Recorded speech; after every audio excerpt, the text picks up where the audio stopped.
خو الله تعالی په عیسی علیه السلام کې داسې معنی پیدا کړو چې لا ماشوم چې ورو خبرې شروع کړې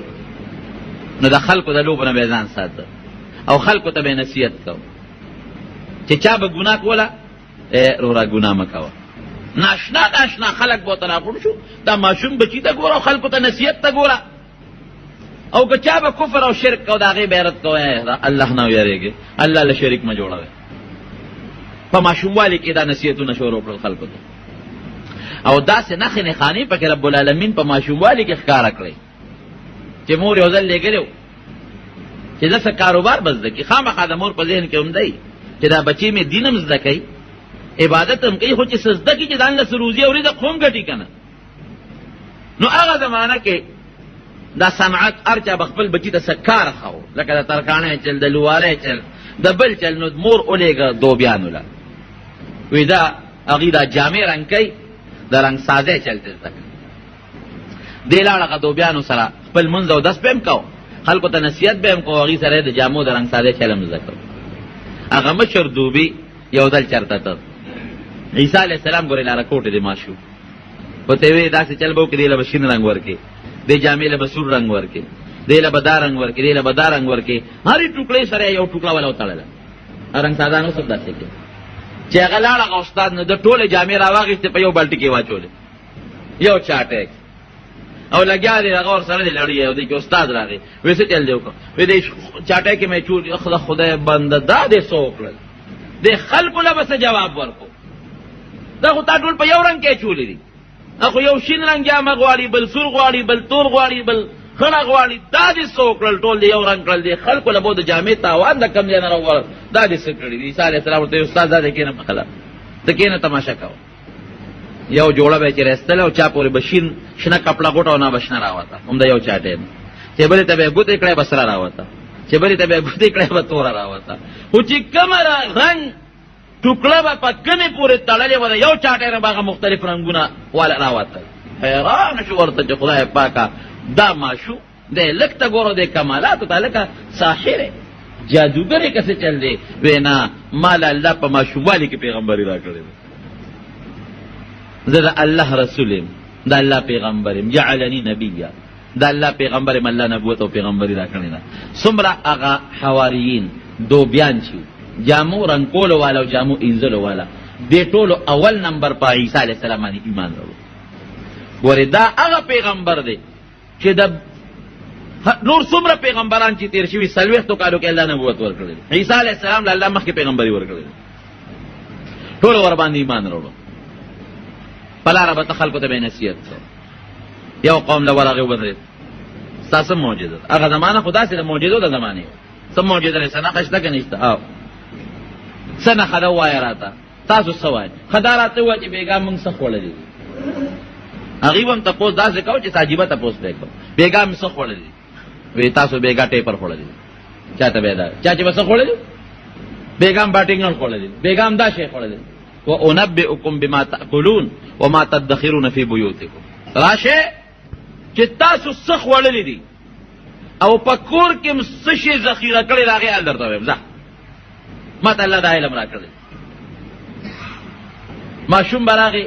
مور ته به یې جړل، بار به یې جړل، بچې سري دا بابا راله څه نه راکړي، پلار به وی څه شته دی نه نو زه ورکه که نه هلکه 100 روپۍ وله ورکه، ماشوم دی بچې دې جاړي، هېڅ هم نشته، څه وله ورکم؟ وی نشته درکړه څه شی وی نه بچې دې خوا راشه، ورشه هغه پلانکۍ المارۍ ته وخېږه، بره لوښي کې دونه پیسې پرتې دي، شب منډه کړه. ماشوم به لاړ هغه دله پیسې به یې راوړ، ماشوم به جړل، پلار ته به یې خوراک راکړه، مور ته به یې جړل، دی به ورغې ورکه که نه خوراک، بچې دې ولې جړی نه کم دی نه ولې ورکو، مونږ کره خوراک کم دی، دې خوا راشه بچې نشته تاسو کره خوراک نه، ورشه هغه المارۍ کې تخته به راوخېږه، پکې سیوان پراته دي، شبه ځنه راول. لوی غم جوړ شو، خلکو ورپسې جلوس جله جلسه جوړه کړه چې مونږ د ټول ماشومان دې ولمسول، ماشومان او مونږ پیسې هم پټو، خوراک هم ته پټو، سیزونه هم ته پټو، او ته ټول ماشومانو ته خیر هر څه ورته خیر چې کور کې هلته هغه شی پروت دی، هلته پیسې پرتې دي، چا به یې ورځئ؟ عیسی علیه السلام به وي نو خو تاسو دروغ وایئ، تاسو وایئ مونږ کره خوراک نشته. خو چې کوم ځای به خلکو ته د رب العالمین د قدرت او د الله تعالی دلایل او د دین نصیحت کو او خلکو معجزې ښودلې او معجزه بیا ورته ښکاره کوله،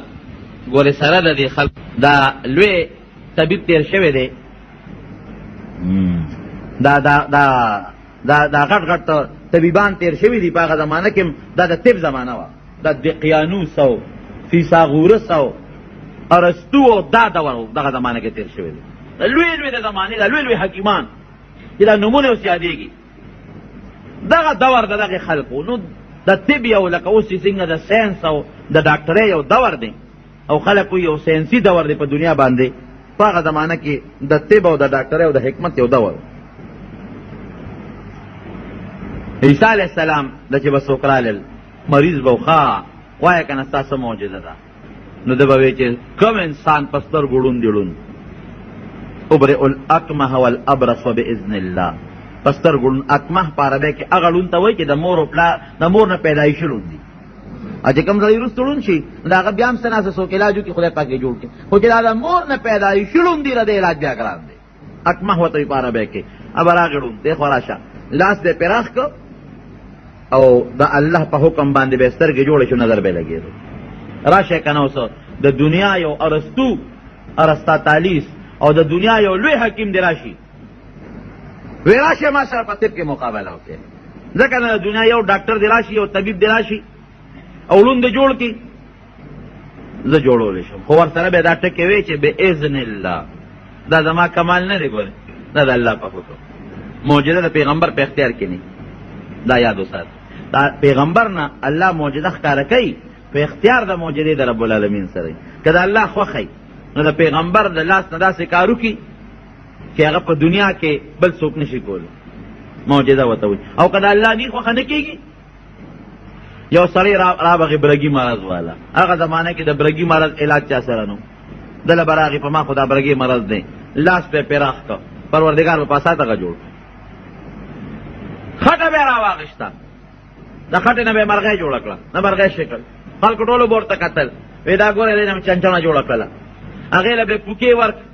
هغه والوته پوره مرغۍ به ترې جوړه شوه نه هغه به والوته علما لیکي چې د خلکو د نظر نه واخوا شو نو بیا به راپرېوته خو خلکو خو به ولیده چې دا مرغۍ ده که نه لیکن سره د هغې دا دومره غټې غټې معجزې چې لون به جوړ شو برګې به جوړ شو او مرغۍ به د خټې نه جوړه کړه هغه به الوته او سره د هغې نه به وي هذا سحر عظیم وایي دا لوی جادو دی جادو څوک به مسلمانان هم شو چا به ایمان هم راوړه دا خپل ملګري به ورسره روان چا چې په عیسی علیه السلام ایمان راوړه دا به ورسره په لاره روان یو کلي ته دا نصیحت کوه بل کلي ته دا نصیحت کوه بل کلي ته دا نصیحت کوه یو کلي ته ورغوي موږ به هله ستا ومنو چې دې مقبره باندې ته تېرېږي دا یو قبر دی دا مړې راته راجم دی رب العالمین ته رجوع کړه چې الله دا خلقو داسې معجزه غواړي وی دا به هم خو عادت یې واله چې دا به ایمان راوړي که به راونه وی ښځه بلکل زه به دا هم وکړم د الله په حکم ایمان به راوړی که به راونه وی که دا دې وکړه موږ ټول مسلمانېږو هغه مړي سر ته ودرېد وی قم باذن الله د الله په حکم پاس قبر اوشلېد او یو سړی ته راووت د سړی ته راووت علما لیکي دا نیم ویښتې سپینو او نیم ویښتې تور عیسی علیه السلام دې تپوس کوي وی ته څوک یې وی زه عزیر یم عزیر علیه السلام د الله پیغمبر څو کاله مخکې ته مړ شوی وی ګوره دونه موده مخکې دا عزیر علیه السلام مړ شوی دی عیسی علیه السلام دې تپوس کوي وی ته څوک یې وی زه عیسی ابن مریم د الله پیغمبر د الله په حکم مې درته آواز وکړو ته راپاڅې دی روح در کې راغی وی دا تپوس ته نه کومه چې دا ویښته دی ولې نیم سپین دی او نیم تور دی وی تا چې کله آواز وکړه چې قوم باذن الله وی په ما هیبت راغی چې قیامت دی حالانکه ګورې عزیر علیه السلام د خدای پیغمبر تیر شوی دی برګزیده پیغمبر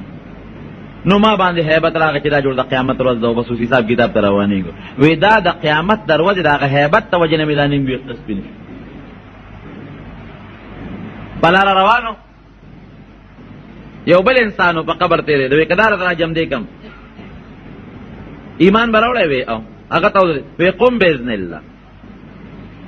اچې پاسېده تپوس یې ترې وکړ وی ته څوک یې وی د سام ابن نوح یم د نوح علیه السلام زوی سام څو زره کاله مخکې مړ شوی څو زره کاله مخکې وی اے عیسی را سره زیاتې وکړه. وی ولې؟ وی جمدې دې کړم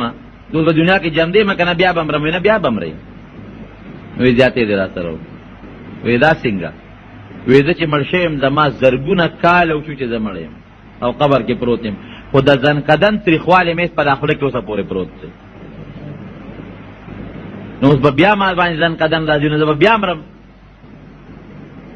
د نوح علیه السلام زوی سام کومه زمانه کې 100,000 لکه کاله مخکې مړو، الله ته پته چې څومره کلونه تېر شوي.